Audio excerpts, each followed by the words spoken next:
Bonjour, je suis Benoît Marchais et je vais vous parler rapidement des différences qui existent entre Moodle et Moodle Workplace. Alors la première chose, c'est à qui s'adresse Moodle ou Moodle Workplace. Alors Moodle classique, qui est le LMS, est plutôt à destination des écoles, du monde universitaire, des structures qui ont besoin en fait de fournir du contenu pédagogique et d'organiser en fait cette structure pédagogique directement sur sa plateforme.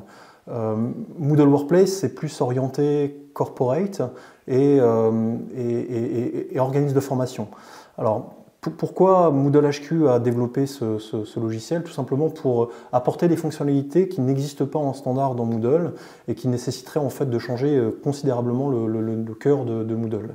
Moodle Workplace, si on fait un comparatif assez rapide, dans Moodle Workplace, vous avez Moodle. Donc déjà, les points communs, c'est ça. C'est que dans Moodle Workplace, vous avez Moodle, donc vous allez retrouver l'ensemble des cours, des catégories de cours, les apprenants, les différents rôles sont sensiblement identiques.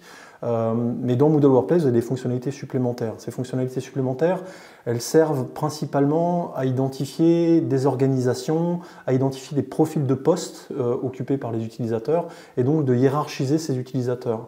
Moodle Workplace est souvent interfacé avec l'écosystème de la structure pour récupérer ces informations d'utilisateurs, taguer et qualifier les utilisateurs qui sont embarqués pour automatiquement les rattacher à des parcours.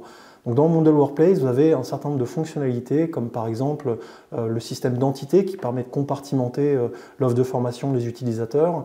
Donc vous avez la possibilité, par exemple, dans Moodle Workplace de générer une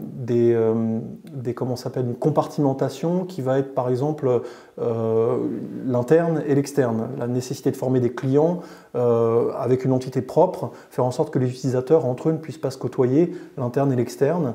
Donc le client et les collaborateurs internes, ce système d'entité va être utile. Là où dans Moodle Workplace, ce système de compartimentation va être un peu plus compliqué. Ça, c'est la première chose.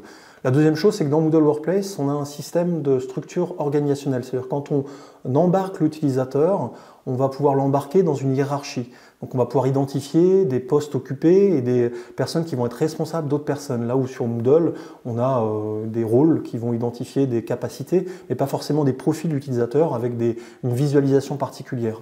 Donc dans Moodle Workplace, on a cette structure organisationnelle qui hiérarchise les utilisateurs entre eux. L'autre point intéressant dans Moodle Workplace, c'est toute la partie compliance, la partie mise en conformité des équipes avec l'onboarding.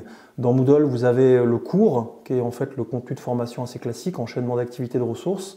Dans Moodle Workplace, vous allez avoir évidemment le cours, mais vous allez aussi avoir le programme et la certification. Le programme étant un enchaînement de cours, donc la granularité peut être différente. Et vous avez également la certification qui va permettre de créer ce qu'on appelle un programme récurrent, avec l'exemple type que je donne, c'est souvent le secouriste. Quand on a une formation au premier secours, on a la formation initiale et après on a le recyclage chaque année pour attester qu'on est bien toujours compétent à secourir les gens. C'est le même principe sur Moodle Workplace, la certification permet d'effectuer ces actions-là et donc de manière automatisée de faire en sorte que les équipes soient toujours en conformité par rapport au métier qu'ils exercent. Donc programme et certification qui sont deux grains pédagogiques supplémentaires. Pour alimenter tout ça, on a en plus la notion de règles dynamiques. Dans Moodle classique, vous avez un ensemble de plugins qui vous permettent d'avoir un équivalent, donc avec Dynamic Cohort, des choses qui vont, par le biais d'une interface, automatiser l'embarquement des utilisateurs identifiés sur des parcours. Là où dans Moodle Workplace, vous allez pouvoir le faire sans forcément rentrer dans l'informatique, c'est les règles dynamiques. Qui est la fonctionnalité qui effectue cette opération-là, c'est des conditions qu'on va mettre en place qui derrière vont générer des actions. Donc là, ça peut être typiquement, j'embarque une personne justement qui est identifiée comme étant appartenant à une certaine structure hiérarchique et automatiquement par les règles dynamiques, l'embarquer sur des parcours qui correspondent à ce qu'elle doit faire au regard du métier qu'elle exerce. Donc on a ce système de règles dynamiques qui permet d'automatiser des actions sans forcément être toujours derrière le LMS pour alimenter, organiser, inscrire les utilisateurs dans les différents parcours. Au bout du bout, vous avez le système de rapport. Et là, Moodle Workplace va plus loin dans la mesure où, quand on crée un rapport dans Moodle, on n'a pas la possibilité de le configurer pour faire en sorte que juste une certaine population le visualise. Dans Moodle Workplace, avec ce système justement de structure hiérarchique, on va pouvoir dire, avec un seul rapport, on va pouvoir avoir un nombre de rapports infini qui vont dépendre justement de ce que doit voir l'utilisateur au regard de l'organisation auquel il est rattaché et ce qu'il a, la capacité qu'il a dans son profil à visualiser les utilisateurs. Donc on a cette possibilité pour un manager, par exemple, d'avoir une vue précise de ses équipes, de ce qu'il peut voir, de ce qu'ils ont fait, de ce qu'ils n'ont pas fait, de les relancer, de les inscrire, si on leur a donné le droit, automatiquement à des parcours. Il y a un autre élément qui est intéressant dans Moodle Workplace par rapport à Moodle, c'est que dans Moodle Workplace, vous avez la possibilité de mettre en forme des espaces personnalisés avec ce qu'on appelle les pages personnalisées. Donc là, il y a souvent cette nécessité de regrouper les experts métiers à un endroit pour les faire communiquer et les faire travailler sur leur espace. Ça peut être bien évidemment les formateurs et ça peut être aussi, pourquoi pas, les managers, des personnes qui ont l'expertise métier, les recentrer sur un seul espace, les faire échanger entre eux et derrière récupérer le résultat de cet échange pour produire du contenu pédagogique. Et donc là, les espaces personnalisés permettent d'orienter cette typologie d'utilisateurs dans des endroits où ils vont pouvoir communiquer entre eux.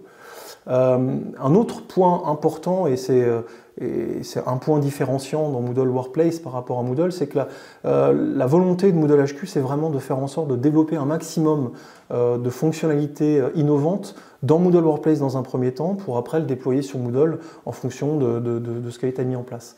Donc ça, c'est aussi quelque chose d'intéressant, c'est qu'on va avoir directement des fonctionnalités propres et innovantes dans Moodle Workplace dans un premier temps et après dans Moodle.